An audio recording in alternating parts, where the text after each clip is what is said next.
के दरामदी कोयले से अब बिजली मजीद सस्ती बनेगी। आलमी मार्केट में कोयले की कीमत 4 साल की कम तरीन सतह पर आ गई। फी टन कीमत $90.80 हो गई। माहिरीन के मुताबिक कोयले के बाद सीमेंट की कीमत में भी कमी आएगी। बात करेंगे ब्यूरो चीफ अशरफ खान से, अपडेट कीजिएगा इस पर।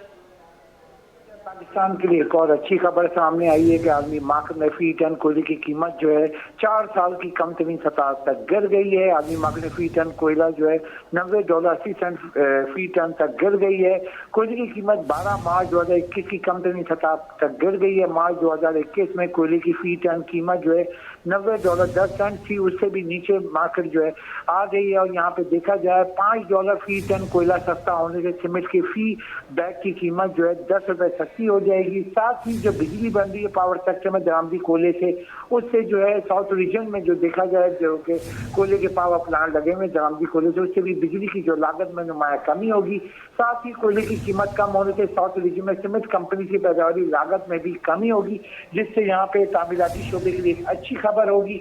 यहाँ पे अच्छी खबरें आ रही कि आलमी मार्केट में कमोडिटीज के साथ अब देखा जाए कोयले की कीमत भी 4 साल की कम तरीन सतह पर गिर गई है, जिससे पाकिस्तान को बहुत फायदा होगा।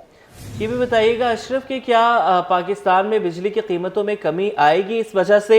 अमूमन हम ये देखते हैं कि अगर इस तरह की कोई खबर आती भी है तो फिर एडजस्टमेंट के नाम पर बिलों को पूरा ही किया जाता है। बिल्कुल अहम सवाल है और हर कोई यही पूछ रहा है कि जैसे कि हम IPPs की बात कर रहे थे तो सब कह रहे थे बिजली सस्ती हो जाएगी, लेकिन बिजली की कीमत और जो लागत है चूंकि इसके ऊपर सूद की मद में अदायगी भी है, सर्कुलर डेट भी है। अब अगर जैसे कोयला जैसे पावर प्लांट लगे हैं, कोल पावर प्लांट दरामदी कोयले से हम बिजली बना रहे थे और बहुत ज्यादा महंगा होने की वजह से जो है उसको इम्पोर्ट भी कम किया जा रहा था, जिसकी वजह से जो बास्केट है जो बिजली बनती है, जैसे कि आपका हाइड्रो पावर होती है, कोयले की होती है, सोलर होती है, विंड होती है, तो कोयले के जो पावर प्लांट लगे थे वो कहा जा रहा था सस्ती चरण बिजली होगी, लेकिन जो दरामदी कोयला है वो महंगा होने की वजह से ये भी एक बड़ा मसला हो गया था। लेकिन अब जबकि देखा जाए कोयला जो आलमी मार्केट में 4 साल की कम तरीन सतह तक गिर गई है, तो 2 सेक्टर को बहुत फायदा होगा। एक तो जो आपके जो कोयले के पावर प्लांट है उससे बिजली सस्ती हो जाएगी, साथ ही जो सीमेंट में जो कोयला इस्तेमाल होता है उसकी लागत भी कम हो जाएगी, तो दोनों मईशत में आगे चलकर बहुत फायदा होगा। लेकिन जैसे कि कहा जाए फौरी तौर पर पाकिस्तान में इसका इम्पैक्ट नजर आए, उसके लिए कि आदमी बास्केट में अगर देखा जाए जैसे कि हमारी है कि कोयले की इम्पोर्ट अगर बर वक्त कर ली जाए और इससे बिजली बनाई जाए तो इसकी लागत कम हो सकेगी। ठीक है, बहुत शुक्रिया आपने हमें अपडेट किया। अरमगान केस की तहकीकात के लिए कायम महकमा एक्साइज की कमेटी सरगर्म। असिस्टेंट डायरेक्टर नारकोटिक्स की सरबराही में कायम कमेटी का इजलास। महकमा एक्साइज के अफसरान अरमगान कुरैशी के घर का मुआयना करेंगे। बात कर लेते हैं आजिज जमाली से, अपडेट कीजिएगा। जी हाँ, देखें ये अरमगान केस में मंशियात की तहकीकात के लिए गुज़िश्ता रोज महकमा एक्साइज की एक कमेटी कायम हुई थी। कमेटी आज से ही सरगर्म हो गई है। Assistant director narcotics Syed Mohammad Umar की सरबराही में इस कमेटी का पहला इजलास हुआ है और जिसमें महकमा एक्साइज के अफसरान ने फैसला किया है कि वो अरमगान कुरैशी के घर का मुआयना भी करेंगे और मंशियात का फैलाव किस तरह है, इसमें कौन से अनासिर मुलविस हैं, उसकी तहकीकात के लिए पुलिस से भी मदद ली जाएगी, इस कमेटी ने तय किया गया है। कमेटी का कहना है कि नारकोटिक्स एक्ट 2024 के तहत महकमा एक्साइज ने तहकीकात शुरू कर दी है और इसी सूबाई वजीर ने ये जो कमेटी तश्कील दी थी, ये नए एक्ट के तहत अरमगान केस की मंशियात के इन्वॉल्व होने की तहकीकात कर सकती है और ये कमेटी कहती है कि ज़रूरत पड़ने पर महकमा एक्साइज जो मंशियात का केस है, इस वक्त मुस्तफ़ा मर्डर केस में जो मंशियात का पहलू है उसमें महकमा एक्साइज फरीक भी बन सकती है। जी ठीक है, बहुत शुक्रिया आपने हमें अपडेट किया। जिला कोरंगी में गुटके मावे का धंधा खुलेआम जारी। सिटी 21 की टीम का गुटका मावा सप्लायर वकास के ठिकाने पर छापा। छापे से पहले सप्लायर वकास मौजूद था, जिसकी फुटेज सिटी 21 ने बनाई थी। सिटी 21 की टीम के पहुंचते ही घर पर ताला लगा हुआ था। SHO जमान टाउन ने घर का ताला तोड़वाने से मना किया। मुबैना तौर पर घर के अंदर भी बड़ी तादाद में गुटका मावा मौजूद था। मेहरान गाड़ी में सप्लाई होने वाला गुटका मावा भारी तादाद में बरामद। बात करेंगे अनुषा जाफरी से, बताइएगा। बिल्कुल, इस वक्त हम जमान टाउन थाने की हुदूद में मौजूद है। केबिन पे गुटखा मावा खुलेआम फरोख्त हो रहा है रमजान मुबारक के महीने के अंदर। पुलिस क्या कर रही थी, पुलिस को साथ लेकर आए हम। हाँ साइड दीजिएगा 1 मिनट। नाम क्या है भाई? बाहर आओ, बाहर आ जाओ। इसका माल उठाओ। नाम क्या है तुम्हारा? पीछो 1 मिनट, नाम क्या है तुम्हारा? इधर आओ। नाम क्या? उधर पूछ ले। सुनील। क्या बेच रहे हो? मावा। कौन देता है? 1 मिनट। नाम वकास? हाँ वकास। जल्दी, कौन है वकास? वकास का पता माल उठाओ। वकास अभी खड़ा हुआ था इधर, किधर गया? वकास माल का उठाओ। पता नहीं, कहाँ मैं है? अभी पता नहीं, घर पे वकास कहाँ है? वकास पता नहीं। किस में आता है? इस मैदान में आता है? हफ्ता देते हो पुलिस को? पुलिस को मुझे नहीं पता है ना। कब से चल रहा है ये? मैं तो जल्दी। 4-5 दिन हुआ है मैं। सर ये गुटखा मावा आपकी बिल्कुल थाने की चौकी के सामने चल रहा है, क्या है ये? हमने तो पता नहीं है, हमने तो हमारी टीम आपको लेकर आई है, वकास नामी इस मैदान में लेकर आता है।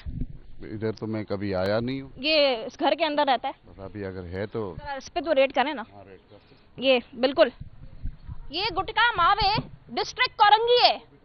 रमजान के महीने में खुलेआम गुटखा मावा चला रहे। पुलिस क्या कर रही है? अभी हमारे इंफॉर्मेशन हमें मिली थी कि यहाँ पर चल रहा है। ये वो वकास है जो कि गुटखा मावा बेचता है। हमारी टीम यहाँ पर अचानक से पहुंची है पुलिस के साथ और इलाके के अंदर गुटखा मावा चल रहा है, लोग आके खरीद रहे हैं। तो जरा देखते हैं कि किस तरीके से हमारी निशानदेही पर बंदा पकड़ा है। ये तस्लीम किया है कि पुलिस को हफ्ता चाहता है, कि पुलिस हफ्ता ले रही है इस चीज का। पहले भी हमारी ही चैनल ने जमान टाउन के एसएचओ को मुअत्तल करवाया था इसी गुटखे मावे के ऊपर। और ये जमान टाउन डिस्ट्रिक्ट कोरंगी नया एसएसपी तारिक नवाज आ चुके हैं। उनकी ही सरबराही में या किसकी सरबराही में मुबैना तौर पर ये चीजें चल रही हैं। और अभी इसको जो बेच रहा था उसको पुलिस ने अभी गिरफ्तार कर लिया है हमारी निशानदेही के ऊपर। ऐसे जो काम कर रहे हैं, ताला नहीं तोड़ो, बाकी जो है उसको जो गिरफ्तार हुआ है उसके ऊपर जो है लेकर आओ, एफआईआर करो। अच्छा, ताला तोड़ने से क्यों मना कर दिया? वो तो अभी अफसर है, मैं उनसे पूछ के फिर ताला तोड़ूंगा। अच्छा जी, ताला मुबैना तौर पर एक और चीज बता दूं कि अंदर मुबैना तौर पर वकास मौजूद होगा। गाड़ी तो खड़ी है उसकी, गाड़ी का नंबर प्लेट भी इसकी डिटेल्स में निकलवाते हैं। जो कहते हैं कि रेड कर दी 24 की टीम ने।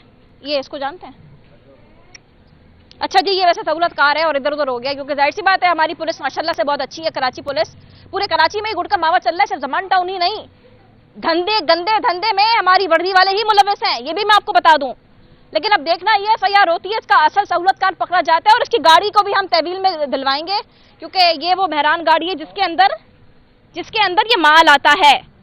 और हक और सच के साथ हमारा चैनल इस बात पे कोशिश करेगा कि इस गंदे धंधे को पूरे कराची से बंद करवाया जाए और ये जो हफ्ता पुलिस ले रही है मुबैना तौर पर इसको भी बंद करवाया जा सके। कौन कौन इसमें मुलविस है, अभी एफआईआर होगी, जब इन्वेस्टिगेशन होगी तो ही इस पर पता लगेगा। और कोशिश करेंगे इस जगह पर हम दोबारा से रेड करें और चेक करें आया यहाँ पर बंद हुआ है या नहीं हुआ। जी, कराची में पीने का पानी नायाब होने का खदशा। तरबेला और मंगला डैम में अगले 4 और 5 रोज में आबी ज़खायर मुकम्मल खत्म होने का इंकशाफ।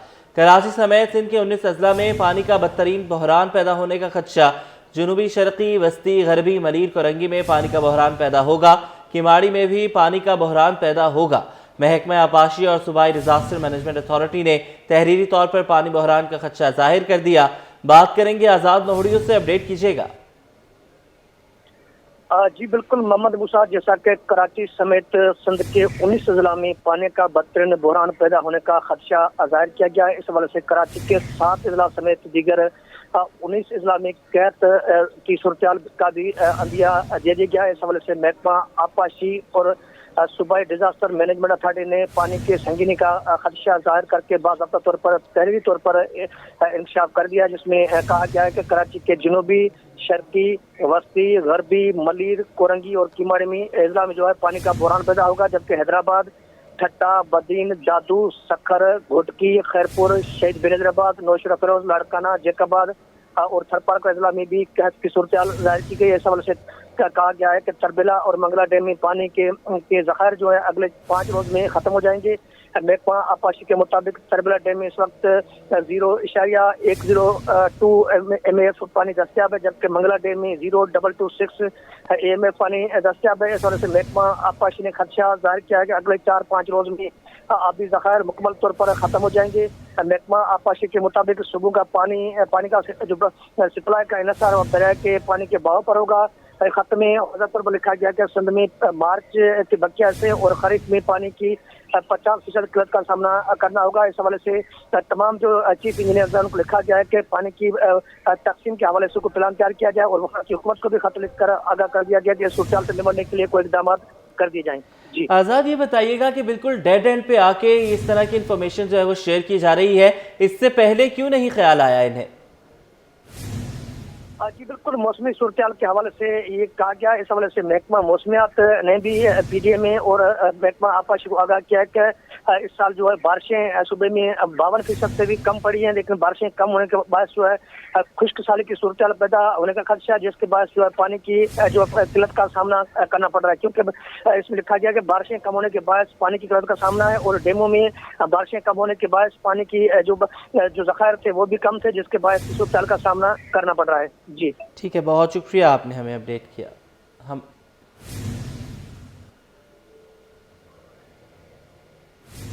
कराची के 4 टाउन्स में एक्साइज टैक्सेशन अफसरान के तकर्रुर तबादले। महकमा एक्साइज ने 4 अलग अलग से नोटिफिकेशन जारी कर दिए। कराची के 4 टाउन्स में एक्साइज टैक्सेशन अफसरान के तकर्रुर तबादले, इस पर भी बात करेंगे। आज़ाद नोहरियों से अपडेट कीजिएगा। जी बिल्कुल, मोहम्मद मूसा, महकमा एक्साइज टैक्सेशन सिंध में तकर्रुर तबादले कर दिए गए हैं, जिसमें असिस्टेंट टैक्सेशन अफसर मोरडो मीरबर टाउन का इजाफी चार्ज मोहम्मद जमा जमाली के सुपर्द कर दिया गया है, जबकि इस वक्त मोहम्मद जमा जमाली असिस्टेंट टैक्सेशन अफसर शाह फैसल टाउन के ओहदे पर विराजमान है।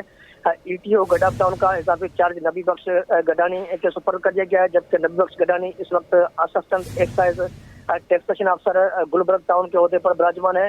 ETO लांडी टाउन का इजाफी चार्ज मोइजुद्दीन काजी के सुपर्द कर दिया गया, जबकि मोइजुद्दीन काजी इस वक्त जो है एक्साइज टैक्सेशन अफसर मॉडल कॉलोनी के ओहदे पर विराजमान है, जबकि डेटा प्रोसेसिंग अफसर motor registration wing Karachi Mohammad Abbas Phulpoto का तबादला करके उनकी खिदमत जो डायरेक्टर टैक्सेस 1 कराची के सुपर्द कर दी गई है। इस हवाले से 4 महकमा एक्साइज टैक्सेशन ने अलग अलग से नोटिफिकेशन भी जारी कर दिए हैं। जी ठीक है, अभी आप हमारे साथ रहिए। Aligul Sanjrani, director general सहवन तरक्याती authority तैनात। महकमे सर्विसेज जनरल एडमिनिस्ट्रेशन व कोऑर्डिनेशन ने नोटिफिकेशन जारी कर दिया, इस पर भी अपडेट कीजिएगा आज़ाद। जी बिल्कुल, मोहम्मद मूसा जो है managing director Sindh cooperative society Aligul Sanjrani जो 19 ग्रेड के अफसर हैं, उनका वहां से तबादला करके डायरेक्टर जनरल सेवन तरक्याती अथॉरिटी तैनात कर दिया गया, जिसका महकमा सर्विसेज जनरल एडमिनिस्ट्रेशन व कोऑर्डिनेशन ने नोटिफिकेशन जारी कर दिया है। जबकि अलीगुल संजरानी के तबादले के बाद MD सिंध कोऑपरेटिव सोसाइटी का ओहदा खाली हो चुका है, जबकि सेवन तरक्याती अथॉरिटी का ओहदा जो है इसाक खुड़ो के तबादले के बाद खाली हो चुका था, क्योंकि इसाक खुड़ो के पास सेवन तरक्याती अथॉरिटी का इजाफी चार्ज था। उनको DG Sindh building control authority तैनात किया गया, जिसके बाद इस ओहदे पर ये ओहदा खाली होने के बाद अलीगुल संजरानी को इस ओहदे पर तैनात कर दिया गया। इससे कबल भी Aligul Sanjrani Karachi fisher harbour authority के MD रहे हैं। इसके अलावा डिप्टी सेक्रेटरी जो है बल्दियात रहे, एडिशनल सेक्रेटरी मुख्तलिफ महकमों में रहे। इसके अलावा जो चेयरमैन इंक्वायरी इंस्पेक्शन टीम में जो है उसी महकमे में भी इस अहम ओहदे पर विराजमान है। इस हवाले से अलीगुल संजरानी को इस बार सिंध हुकूमत ने DG 7 तरक्याती अथॉरिटी तैनात कर दिया है। जी ठीक है, बहुत शुक्रिया, आपने हमें अपडेट किया। एडिशनल डिस्ट्रिक्ट एंड सेशन जज जनूबी की अदालत में बच्चे से जिनसी ज्यादती का केस। अदालत ने मुलजिम सुनील एंथनी को 3 साल कैद की सजा सुना दी। अदालत ने मुलजिम पर 30,000 जुर्माना भी आयद कर दिया। जुर्माने की अदम अदायगी पर मुलजिम को मजीद 1 माह कैद काटनी होगी। मजीद जानेंगे, जवाद आसिफ से बताइएगा। जी बिल्कुल, देखें, कमसिन बच्चे से जिनसी ज़्यादती करने का मुकदमा है। एडिशनल डिस्ट्रिक्ट एंड सेशन जज जनूबी ने मुलजिम सुनील एंथोनी को 3 साल कैद की सज़ा सुना दी है, जबकि अदालत ने मुलजिम पर 30,000 रुपये जुर्माना भी आयद कर दिया। साथ ही हुक्म दिया कि जुर्माने की अदम अदायगी पर मुलजिम को मज़ीद 1 माह कैद काटनी होगी। सरकारी प्रोसिक्यूटर इरफाना कादरी के मुताबिक ये जो जिनसी ज़्यादती का वाक़या है अक्टूबर 2023 को आज़न टाउन महमूदाबाद में पेश आया था, जब ये जो मुलजिम है कमसिन बच्चे को ज़बरदस्ती अपने घर लेकर गया। वहाँ पर बच्चे पर इल्ज़ाम लगाया कि तुम अपने दोस्त के साथ गैर अखलाकी हरकत में मुलव्वस हो। जब बच्चे ने इनकार किया तो इसने उस बच्चे को जिनसी ज़्यादती का निशाना बनाया, जिस पर उस मुतासिरा बच्चे ने ये तमाम सूरत हाल अपने वालदा को बताई, तो मुकदमे का इंदराज हुआ। अदालत ने रिमार्क्स दिए दिए कि जो मुतासिरा बच्चा है वो दौरान ट्रायल अपनी गवाही अपने बयान पर साबित कदम रहा है, जबकि मेडिकल रिपोर्ट से भी बात साबित हो रही है कि बच्चे को जिनसी ज़्यादती का निशाना बनाया गया है, लिहाजा इस्तगासा मुलजिम पर जुर्म साबित करने में कामयाब रही है। मुलजिम के खिलाफ थाना महमूदाबाद में ये मुकदमा दर्ज किया गया था। साबिक सदर डॉक्टर आरिफ अलवी के डेंटल क्लिनिक सेल किए जाने का केस है। सिंध हाई कोर्ट ने समीना अलवी की जानिब से दायर दरख्वास्त निपटा दी। अदालत ने मार्क्स में कहा कि SPCA अलवी क्लिनिक के खिलाफ कानूनी तकाजे पूरे किए बगैर कोई कार्रवाई ना करे। मज़ीद जानेंगे मुमताज़ जमाली से, बताइएगा। देखिए जी, आज सिंध हाई कोर्ट कराची में आईनी बेंच के रूबरू डॉक्टर आरिफ अलवी की डेंटल क्लिनिक सील करने से मुतल्लिक दायर दरख्वास्त पर समाअत हुई है, जो कि अदालत ने आज वो दरख्वास्त निपटा दी है। अदालत ने ये हुक्म दिया है कि SPCA अलवी क्लिनिक के ख़िलाफ़ कानूनी तकाजे पूरे किए बगैर कार्रवाई जो है वो ना करे। ये अदालत ने हुक्म दी है। अदालत ने कहा कि कानूनी तकाजे तमाम पूरे किए जाएँ, जबकि इसमें दरख्वास्त गुजार जो वकील हैं बैरिस्टर अली ताहिर, उनका मौक़िफ़ है कि क्लिनिक डी सील करने का ये मामला है। चूँकि अदालत ने क्लिनिक को डी सील करने का हुक्म दिया था, जिस पर जस्टिस के आगा ने रिमार्क्स दिए कि पुलिस जो है अभी यहाँ क्या कर रही है। दरख्वास्त गुजार के वकील ने यह भी मौक़िफ़ अख्तियार किया कि SPCA ने मामला मज़ीद कार्रवाई के लिए मास्टर प्लान अथॉरिटी को जो है वो भेज दी है। लिहाजा अदालत ने जो है ये दरख्वास्त निपटा दी है। इसके दौरान समाअत जस्टिस निसार अहमद भंबरो ने यह भी रिमार्क्स दिए कि आप किस कानून के तहत रिहायशी इलाके में कमर्शियल सरगर्मी कर रहे हैं। लिहाजा अदालत ने सिंध बिल्डिंग कंट्रोल अथॉरिटी को अलवी क्लिनिक के खिलाफ कानूनी तकाजे पूरी किए बगैर कानूनी कार्रवाई से रोक दिया है। जी, मुख्तलिफ इलाकों से लापता शहरियों की बाजियाबी से मुतल्लिक दरख्वास्तों पर समाअत। 7 ज़हूर अपने घर वापस पहुंच गए। पुलिस रिपोर्ट के बाद गुमशुदगी की दरख्वास्त निपटा दी गई। अदालत ने गुमशुदा शहरियों की बाजियाबी के लिए पुलिस को तमाम वसाइल बरोए कार लाने की हिदायत। जी बिल्कुल, शहर के मुख्तलिफ इलाकों से लापता शहरियों की बाजियाबी से मुतालिक दरख्वास्तों की समाअत हुई। मुमताज़ जमाली से अपडेट्स लेंगे, बताइएगा।